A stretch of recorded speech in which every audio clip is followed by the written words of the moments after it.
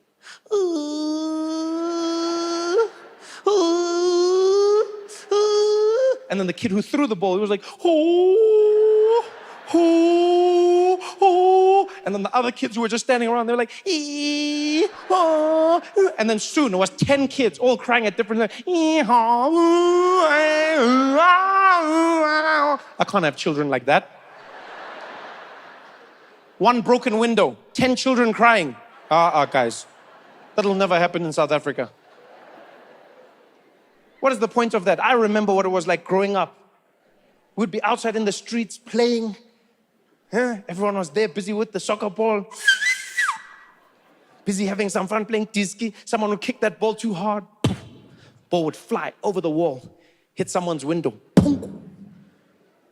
And the thing I love is South African windows always act like they're not gonna break.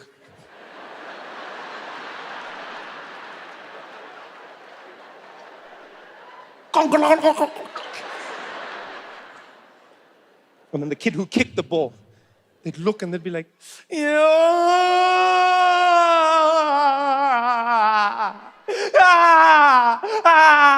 and the rest of us would see what is about to happen. We'd know. We understand why our friend is terrified. They're in more trouble than they've ever been in their lives. But we wouldn't cry. What is our crying going to help our friend? No. We would be there. We would look over into our friend's eyes.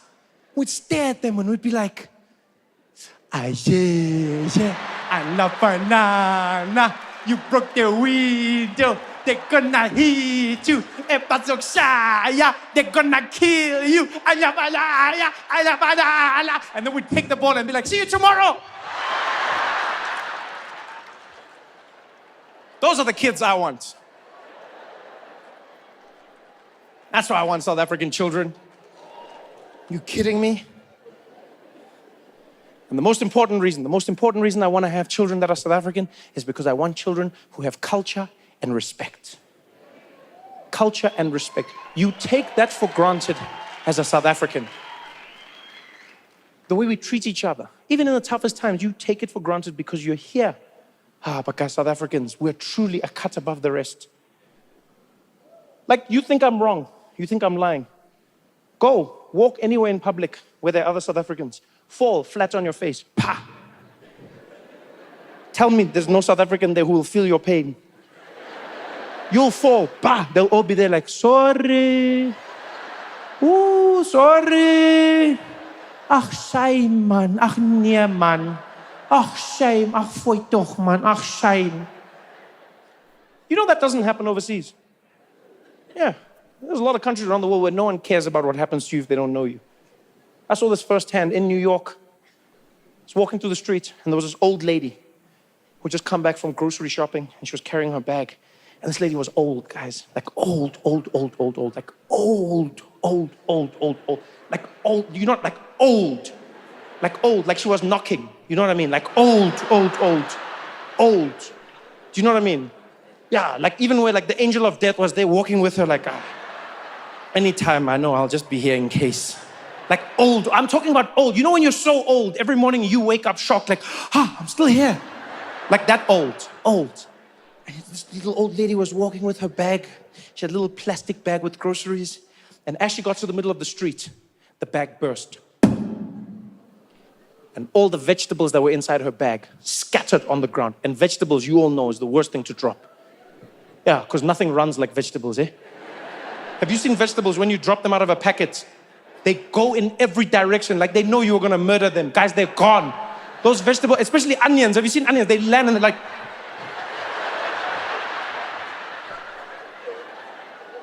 Guys, these vegetables were strewn in every direction. Nobody stopped to help this lady. No one cared. People made it seem like she inconvenienced them. They were hopping over it, looking at her, judging her. I was the only one who felt bad. I went, I started gathering up the vegetables, started picking them. As I picked them up, this old lady turned and she looked at me and she was like, "Hey! Hey, don't touch my vegetables, you asshole! Put those down, you piece of shit!" And I was like, "Yo, sorry."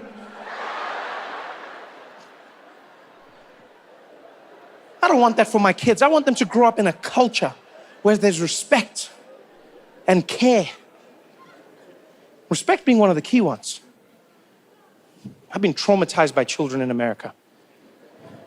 They do whatever they want when they want. Honestly, guys, I've met many American children. They're demons, eh? Demons. Abo Satan.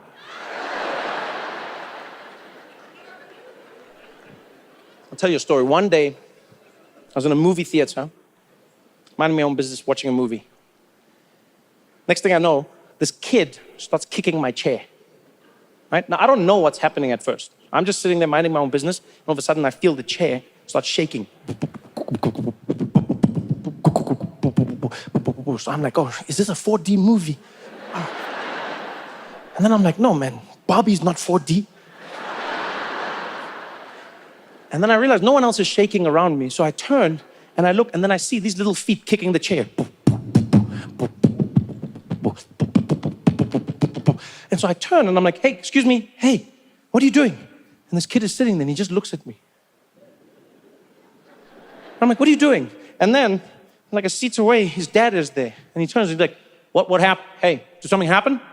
I'm like, "Is this your son?" He's like, "Yeah, what, did something happen?" I'm like, "Yeah, so your son is kicking my chair." He's like, "What? Mikey? Are you kicking the man's chair?"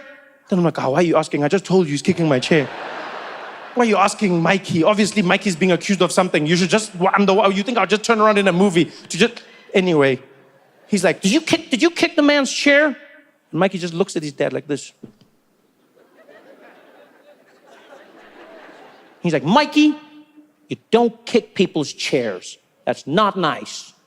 Say sorry to the man. Say sorry." Mikey just looks at me. And he's like, "Yeah, all right. You're good. Sorry about that, man. It won't happen again." I'm like, "Okay, I guess something happened." Turn around, I sit back in my chair, start eating my popcorn. So now I'm like, "Aha, it's gonna come now." Because if your parent warns you, I know, hey. So now I'm like, "Yeah, keep kicking, Mikey. Keep kicking, Mikey. Any moment now. You've been warned, Mikey." Then I'm like, "Hey, what's happening now? How come Mikey's not getting anything? Why is Mikey still?" So then I turn around, I'm like, "Hey, Mikey, what are you doing, dude? Stop that." And the dad turns again, he's like, Was he doing it again? Was he doing that? Hey, Mikey, that is not cool. I spoke to you about this, Mikey. That is not cool, Mikey. Time out. All right, sorry about that. We're good. I was like, but guys, I can see what Mikey's not changing. Nothing's. He's like, "We're good." So now I sit. Now I know what's going to happen. I'm not an idiot. So I make my back hard.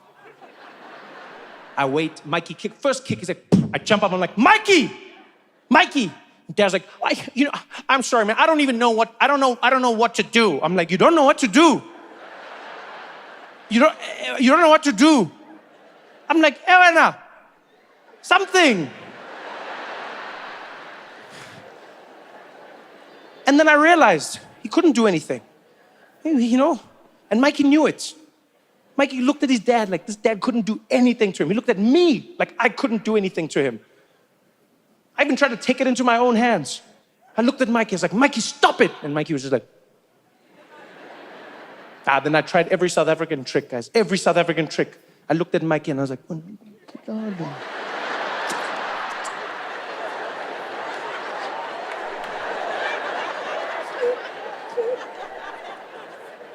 And then Mikey looked at me and Mikey was like, "Shut up."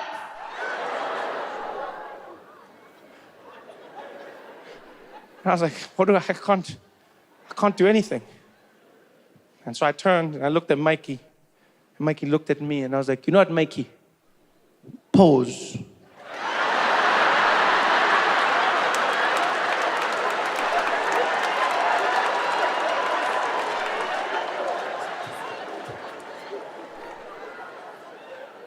That day terrified me in a way I wasn't ready for. I'm not ready to have children like that. Because here's something I want you to understand. I do not want to ever hit my children, ever. I don't believe that anyone should hit their children. I honestly don't. But, I also don't want to raise a child who thinks it's impossible, for this side of a hand to meet this side of a face.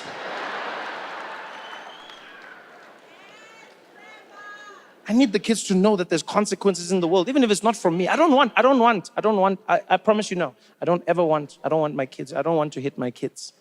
I don't want to. But I don't want them to know that I don't want to. Yeah. There must just be a little tension in the house, just for control. Because now, can you imagine, I've just got some American kids who don't respect me at all. The house is chaos. No one can do anything. They're breaking things, smashing things. I'm like, stop that. Stop that. Hey, stop that.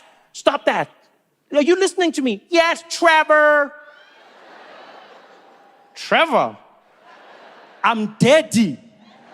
Trevor, I'm daddy when now. Trevor, you call me Trevor. I'm daddy. Trevor. Daddy. Trevor. Can you imagine that happening? Yo, guys, I wouldn't even know what to do. That would be the one time in my life when I would wish to be in South Africa in that moment.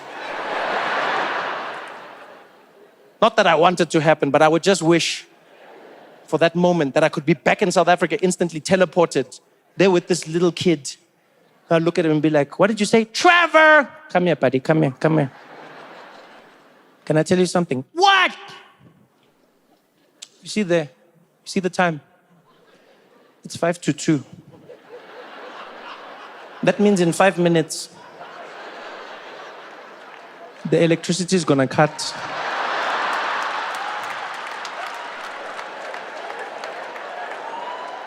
And when that happens, you're gonna know me.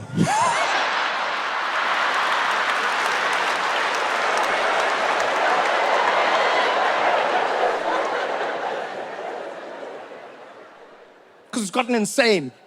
It has gotten absolutely insane.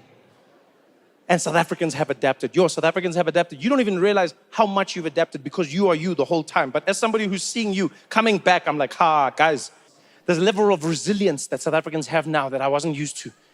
Really. You know where you truly notice it? You notice it at the traffic lights. That's where I've seen the biggest change. That's where I've seen the biggest change. You know?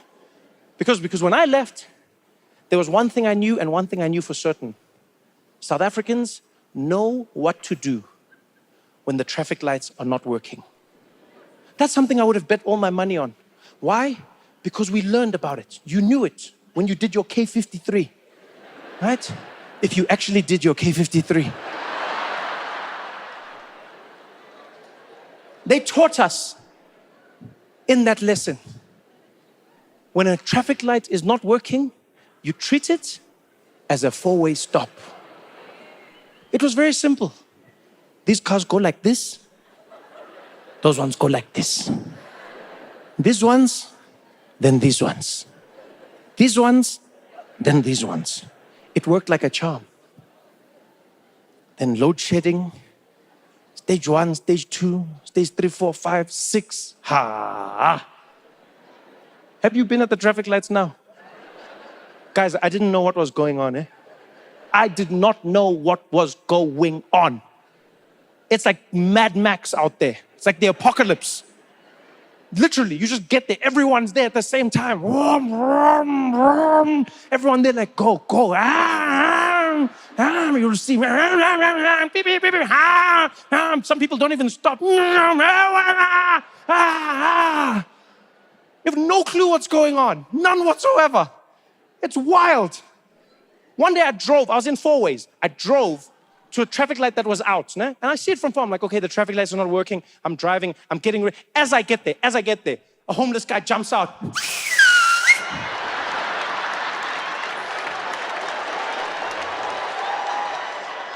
I had no clue what was happening. All I see is this homeless guy, and then other ones jumped out. They're all standing there, and then they started directing traffic, and then I don't know what's going on. So all I was thinking, I was like, yo, damn, these outsurance guys have fallen, eh?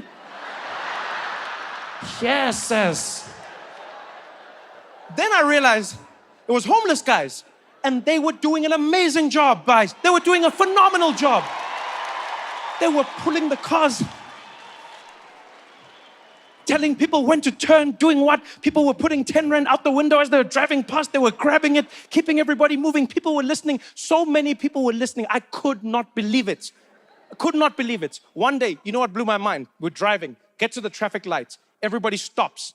Then a police car comes. And stops.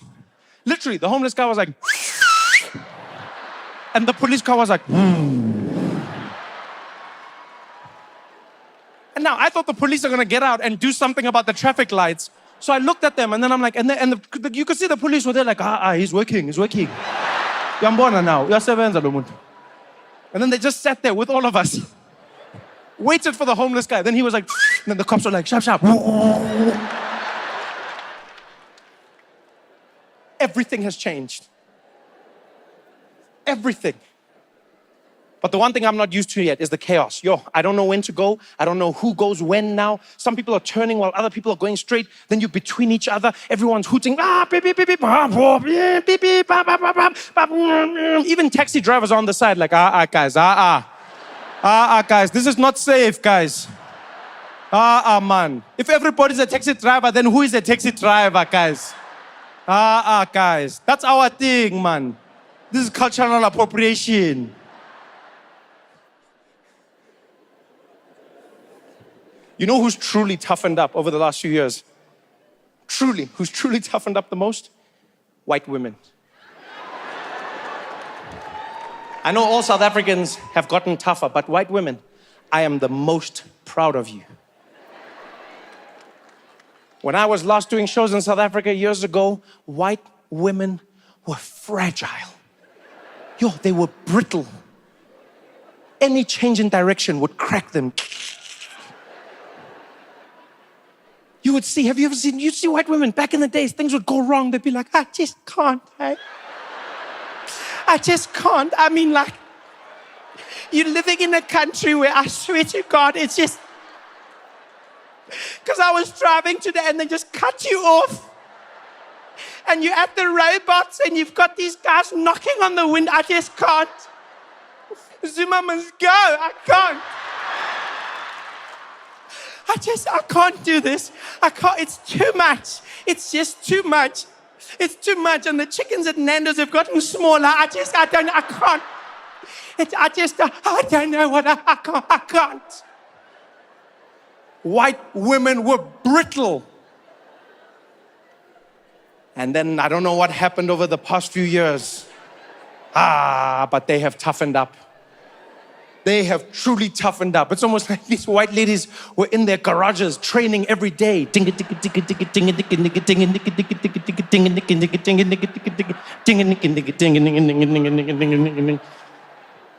have you seen white women at the traffic lights now?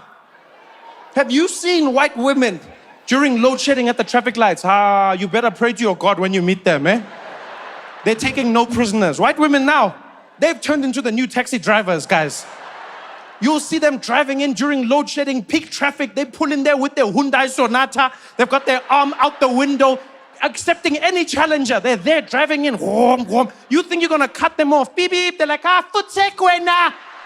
Ngazongi hutela wena. Apuni kutinga driver la wena. Futsek. Beep, beep. Nawe, hey. Futsek nonke. Hey. Ningazong chela. I'm driving here. Papela mina nyon dupula nonke. Nombulala nonke ninamsunweni.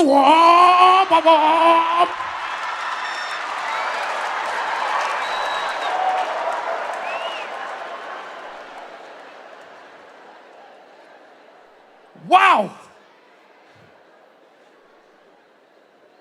These white ladies are getting home to their husbands. You know, they're there in the kitchen like, "Hi, honey, how was your afternoon?" "Yeah, sometimes you have to show them, eh? Sometimes you just have to show them. Uba bonise, uba kombise. Yeah, because ni ate sharp mina."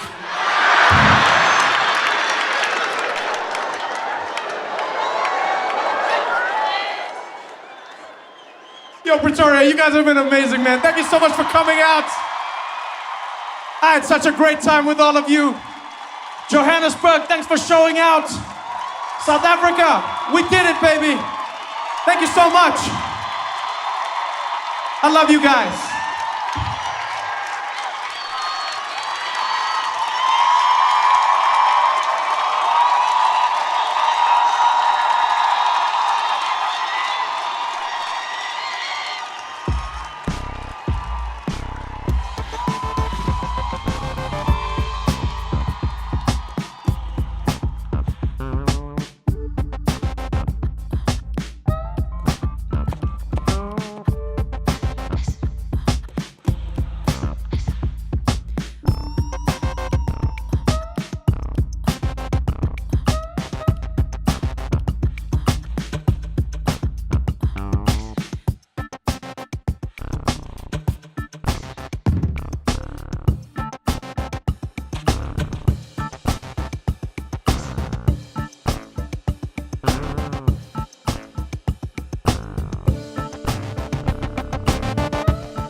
Same way to fly. They've all got that same sexy pilot's voice.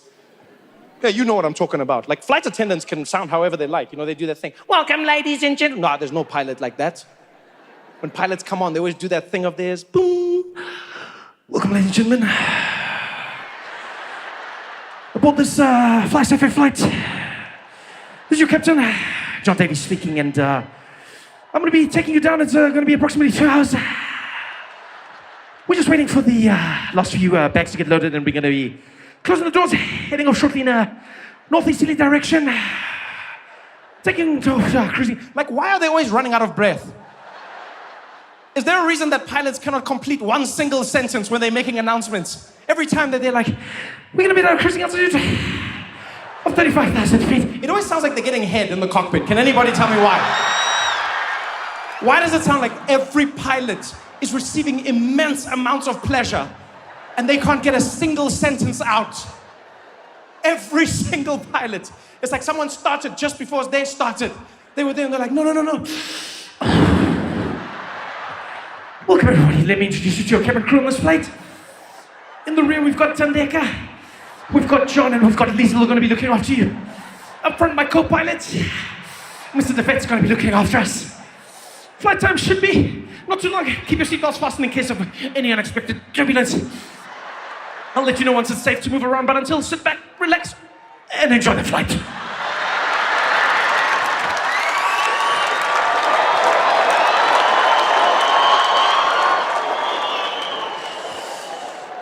Oh, Fly Safe.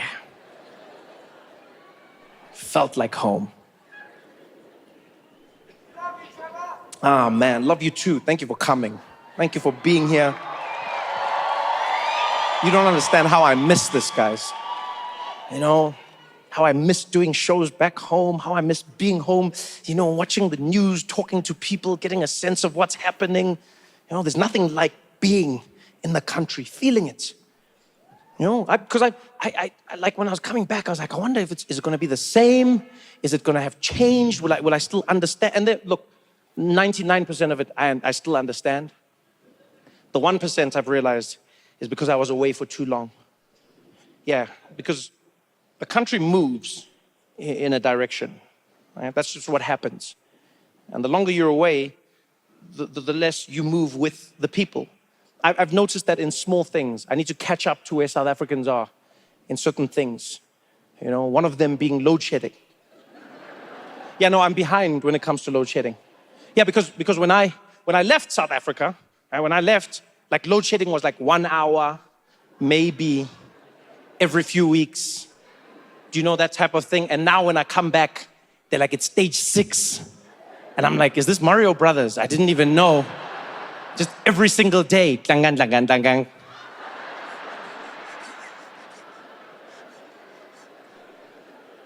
And the reason I know I'm behind is because I still react to load shedding.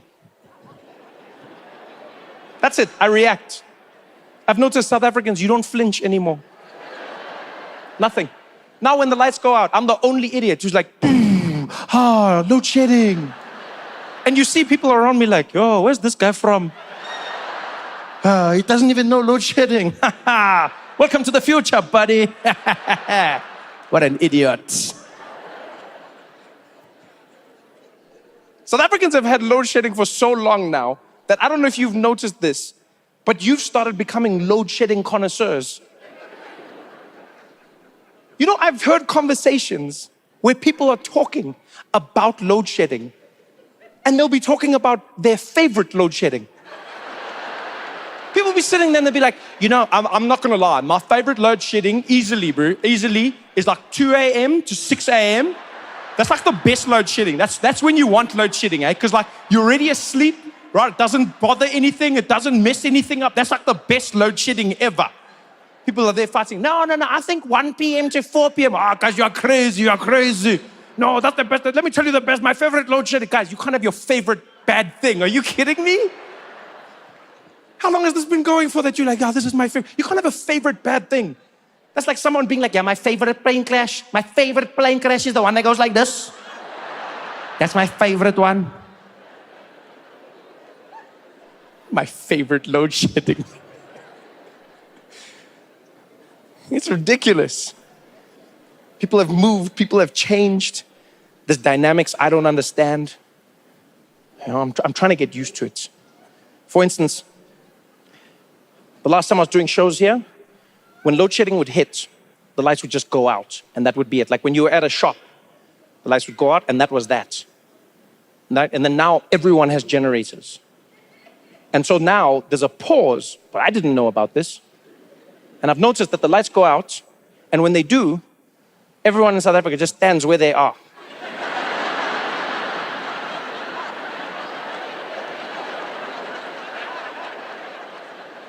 And then when the lights come on, they carry on. Yeah. That's weird.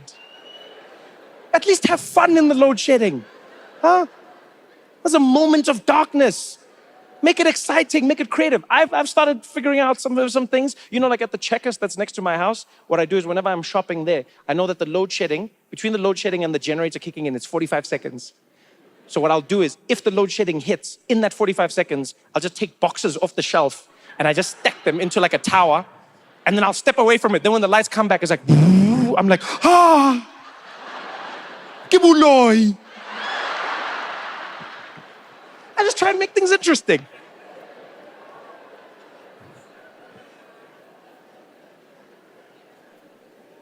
Because there's things that you have to understand. There's things that are different now. One of the weirdest ones for me, happened when I needed to get new appliances for my house, right? So I needed to get like kettles and toasters and all those small things. And so I went, right? I was going to at home. I was at home. No, I was at. They must change the name of that shop because you can't, how do you say it? Because you can't say I was at home because then it seems like I was ekaya. So you were at home, but that doesn't sound grammatically. They should have just called it home and we say the at. Anyway, I was by that shop, né? And so I'm there busy shopping for appliances. And while we're shopping, everything's normal, everything's not. And about at 5 to 2, one of the employees walks out from behind the cash register. And she's like, ladies and gentlemen, please stay where you are. Ladies and gentlemen, please stay where you are. And I'm there like,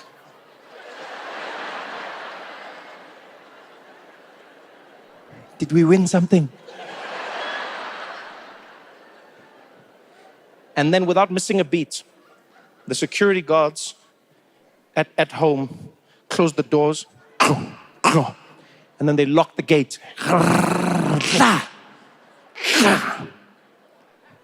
And then they stood in front of the door. And then the staff came and stood with them. And then they just looked at us.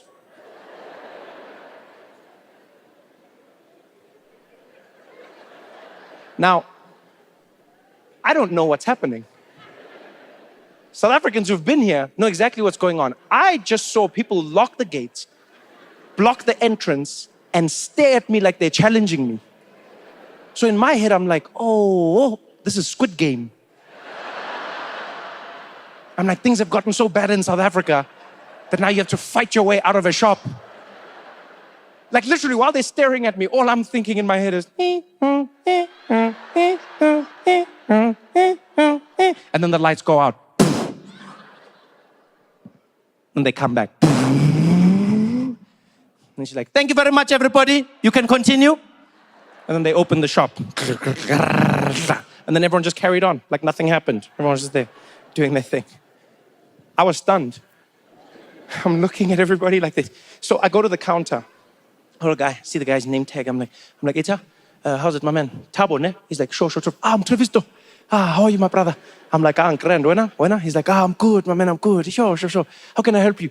I was like, Tibos, what happened? What just happened? He's like, where?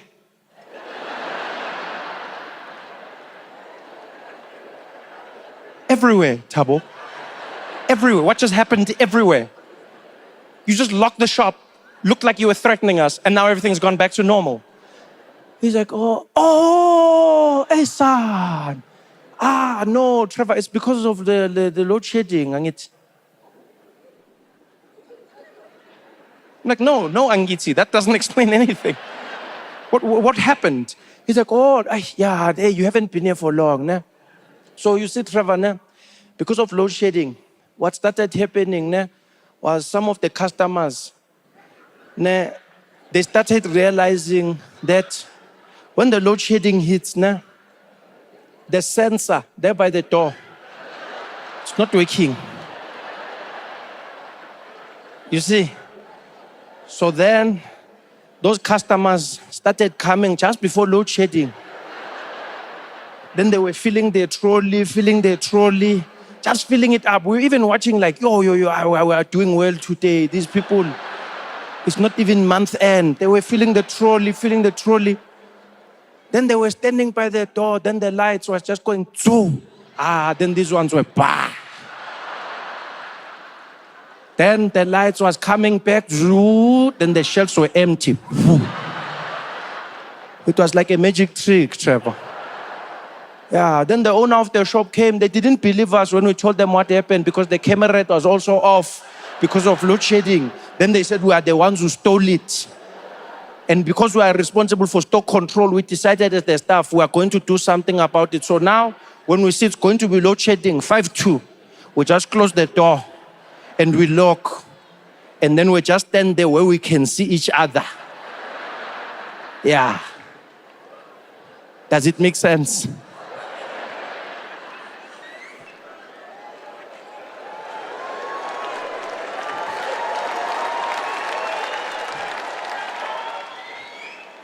I was like, Tabo, not only does it make sense, but this has instantly become my favorite shoplifting story of all time. Are you kidding? Like, the ingenuity of South Africans. Huh? To have the idea, to think of that. That's easily my favorite shoplifting story. Easily. Because I love shoplifting stories. I love them. I love reading about them. You know, hearing how people try to shoplift or like shoplifting syndicates. I'm always intrigued by how people do it. One of my favorites actually, started during COVID in the United States. Right? There was a lot of shoplifting and it evolved when COVID ended, it continued. What somebody discovered was that there's a hack with the sensors at the front of the shop, okay? And so somebody discovered that if you have an item that has a tag on it, right? You know, the metal tag on clothes, or, you know, the little sticker. We all know what happens when you walk past the sensor, it beeps. Beep, beep, beep, beep, beep, beep, beep, beep. Beep, beep, beep, beep, beep, beep, beep, beep. Even if you hide it. Beep, beep, beep, beep, beep, beep, beep, beep, beep, beep. Right? We all know how it works. But then somebody discovered that if you have the item and then you shake,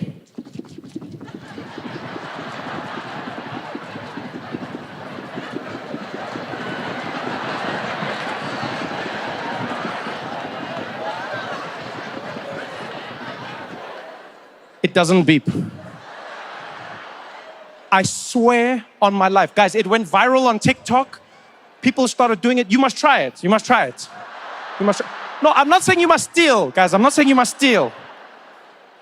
I'm saying go to a shop, pay for something. When you've got the receipt, tell them, please don't take off the tag. I want to try something. But you must have your receipt, because I don't want you guys blaming me now. Just try it. Take the tag, go to the door, and shake.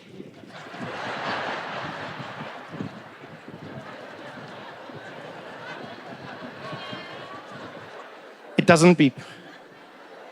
That used to be my favorite story. Because it's true and because it caused chaos. Yeah, stores in America started losing stock. They didn't know what was happening. Yeah, because they were like, what's happening? Nothing's beeping. You know? And they were like, is there anything strange going on? They're like, no, some people are just shaking when they leave. But we don't know what it is. I was like, that's something that could never happen in South Africa. Like, yeah, South African security guards, they don't play those games.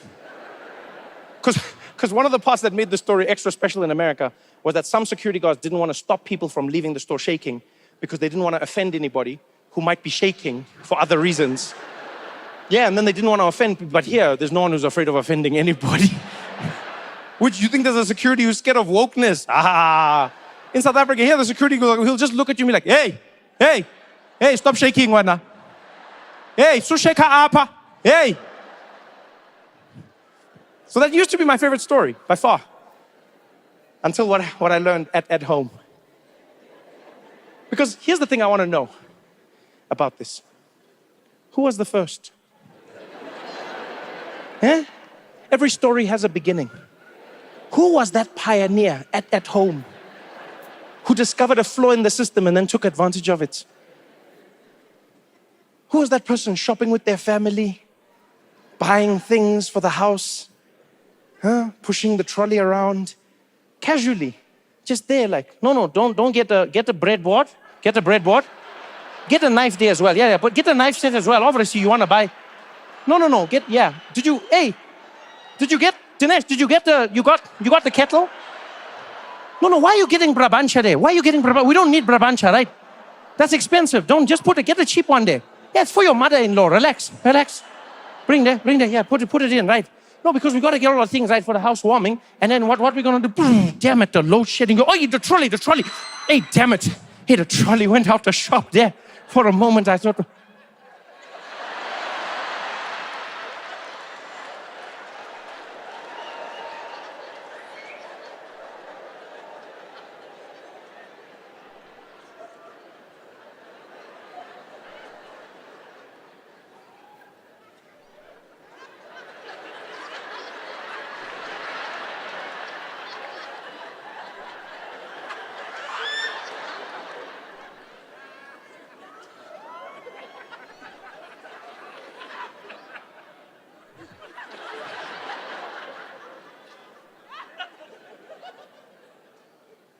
Hey, Suresh.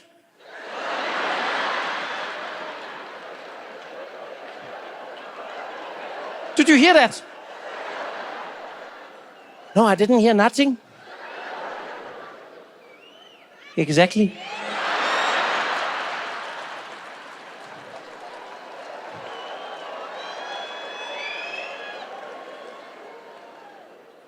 Bring a PlayStation there.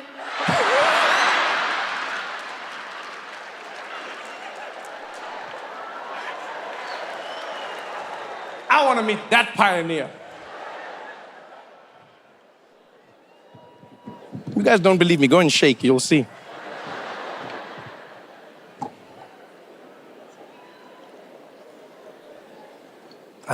South Africans, truly, load shedding has changed everything. And I mean, it was bound to happen. When you have that much load shedding, people are going to start, they're going to start adapting to it, right? Hedonic adaptation, it's what happens. When you're in any situation for long enough, you start to adapt to that situation and it becomes the new norm. That's what's happened in South Africa. Because now it's like, stage 6 load shedding. You're like, what? It's wild. The wildest load shedding I experienced was 4 hours in the morning and then again 4 hours at night. I'm sorry, guys. Can we have an agreement? Can we just make an agreement here in South Africa? And let's just say, at some point, we can't keep calling it load shedding. Yeah, because load shedding implies that there is a load that needs to be shed. But now, if there is more shedding than load, we have to find another name. Right? It's like it's misleading now. Like at some point, we're going to have to name it by the time where there is electricity, not by the time where there isn't electricity. You know what I mean?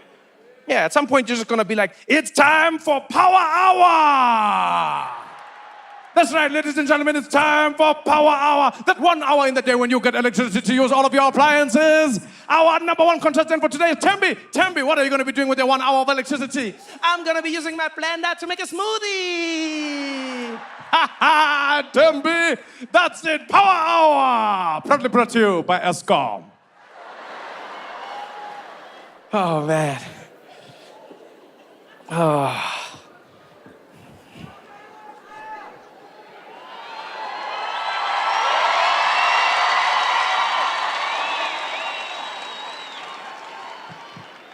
By the way, what is Cyril doing about the load shedding?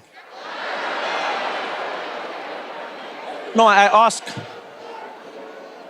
ask because I've been trying to find out, and I can't find any information on it. He used to give press conferences every day during COVID, and then now he's gone.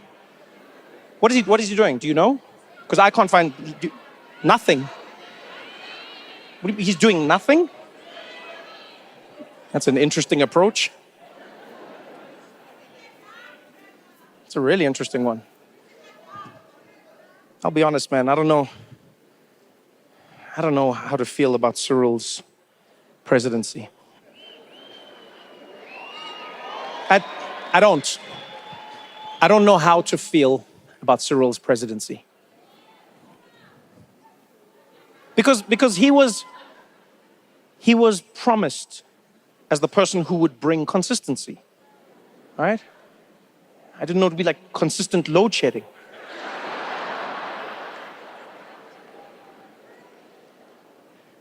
And it's crazy when you think of how it began. When Cyril became president, South Africans were ecstatic. It reverberated around the world. Newspapers would report, is this the turning point for South Africa? People in the streets here were so happy. They called it Ramaphoria. Remember that? They said it was Ramaphoria. I saw him in Cape Town walking along the promenade. People were cheering for him. He was taking pictures with babies. And then now, you come back a few years later, those babies are deleting their pictures.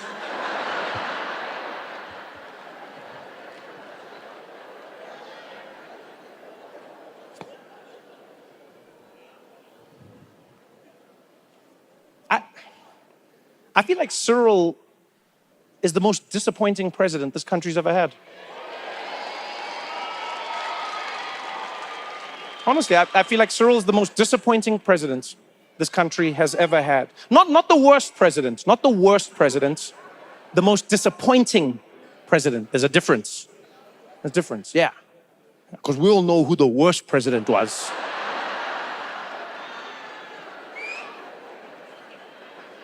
Yeah. Hendrik Verwoerd.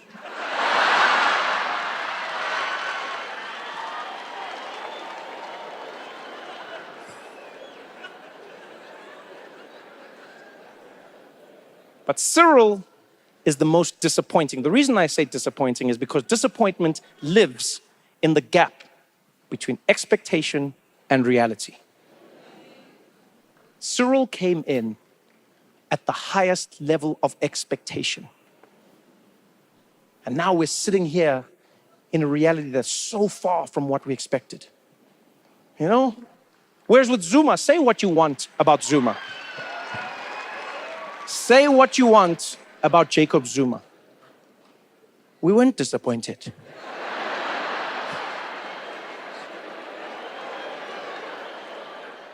We were shocked, but we weren't disappointed. Because remember, guys, that guy came in with a shower. Don't forget that, eh? He kicked things off with a shower. So no one can be like, oh, I can't believe what happened. Hey. From the very beginning, we were like, okay, this guy's coming with action and personality, eh? From the very get-go, Zuma came in with a shower. He came in dancing and smiling.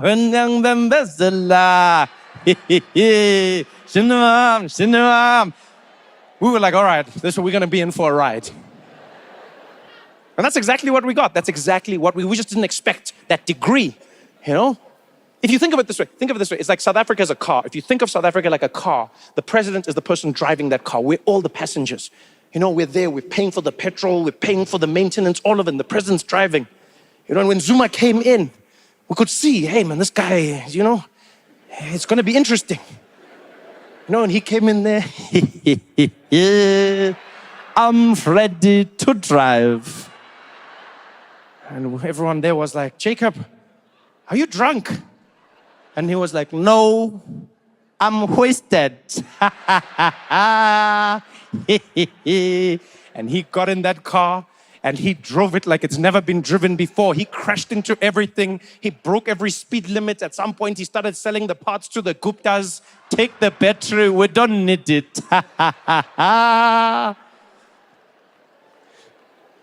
And then finally, South Africans had enough. Jacob got kicked out of the car. We were all looking at it there, barely surviving.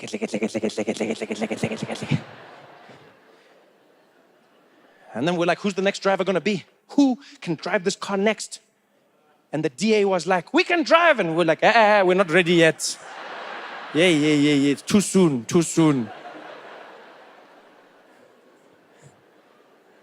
Cyril, are you going to drive? And Cyril was like, yes, I can drive the car. And we're like, wait, Cyril, are you drunk? And Cyril was like, no, I don't even drink. And we were like, oh, wow, okay. All right, here you go. And he got in the car. But what we didn't know is that he only had a learner's license.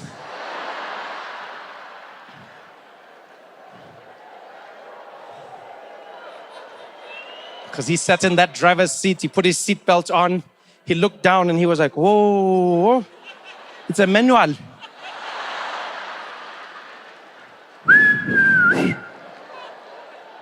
It looks like we're gonna learn together.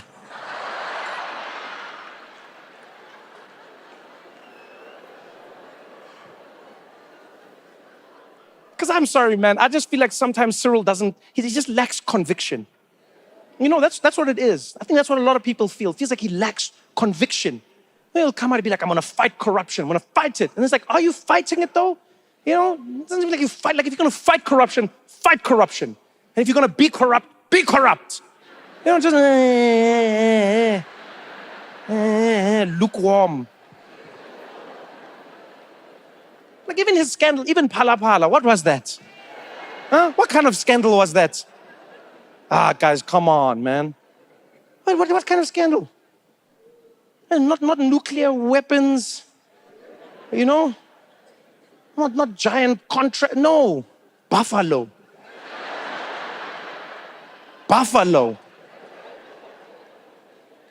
Guys, do you understand how my friends in America roasted me when that story came out? That was a tough day in my life. When the newspapers overseas said South Africa, they said South Africa's president in trouble for buffalo. My friends loved it. Came up to me in the office. They're like, dude, Trevor, so you guys have buffalo scandals in South Africa? I was like, yeah, it's not like a normal. He's like, dude, you have buffalo scandals? Dude, like what is there like a thing out there? You guys just like love buffalo? I was like, no, we don't just love buffalo. Dude, you love buffalo. South Africans just, you love buffalo. You guys probably have like buffalo on your money. I was like, no, we,